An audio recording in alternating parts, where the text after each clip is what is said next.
usay ti mailahan, no? Kung ang usa ka contract ng gipirmahan is that you are a guarantor and not a surety.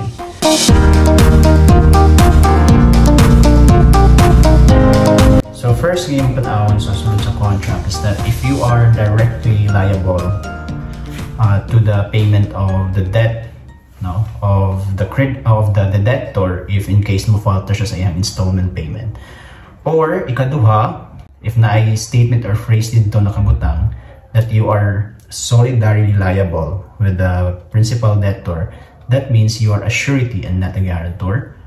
Ikatulo, if the contract states that you waive the benefit of exclusion, it's not a contract of guarantee, but it's a contract of suretyship.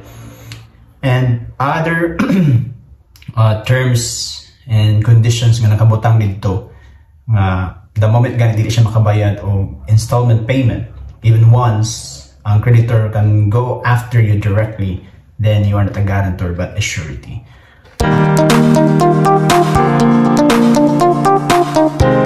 The essential difference of a contract of guarantee from a contract of suretyship, as pronounced in the case of spouses own, no, decided sa Supreme Court, is that ang contract of guarantee is na siya ginatawag ng benefits of exclusion, while ang contract of suretyship is wala siya benefit of exclusion. So, ano yung benefit of exclusion? Wow. Maoni ang usually nga gina-insist sa mga nag-co-maker nga dili pa ko magbayad because naapay mga properties and assets ang principal debtor nga kinahanglan pa i-exhaust sa maong creditor, then unsay balance, no, after ma-exhaust lugar ang iyahang mga properties and assets, then napay balance sa iyang debt, then that's the time that the co-maker or the guarantor for that matter pwede malakag sa iyang creditor. So importante na siya mahibala nato because basing nagmatalang taog morning ang naitabo abi nimo og guarantor ka pero sa sulod sa contract you are a surety.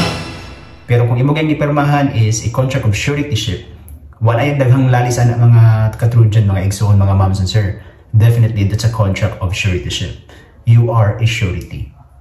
Ang katong giingon ako ganina nga 1, 2, 3 or 4, those 4 will find importance if ang nakabutang sa imuhang contract ng gipirmahan is dili siya contract of suretyship. And pwede ang nakabutang sa contract of guarantee. Pero sa sulod sa contract of guarantee na ay mga phrases ngayon atong imong makita, then ayaw jud pirma because that's a contract of suretyship.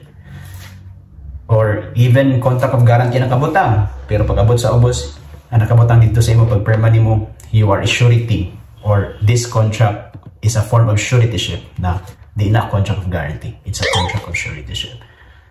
So, nga na importante nga mahibalaan nato ng if you are a guarantor or surety ka. Kay kung guarantor ka, makadepensa ka mga igsoon nga dili pwede i-run after ka sa mga sa creditor, sa imong principal debtor. The creditor, no, ang creditor mismo, he or she needs to satisfy first or to exhaust first the properties and assets of the principal debtor. If naapay balance after ma-exhaust, no, ang principal ang assets sa principal debtor, then that's the time if naapay balance mo nang i-run after din ka sa creditor. And that's what we call the benefit of exclusion or the exhaustion of the properties and assets of the principal debtor. But if you are a surety, laktod kapag kasturya, since you are directly liable with the principal debtor, you are not subsidiarily liable.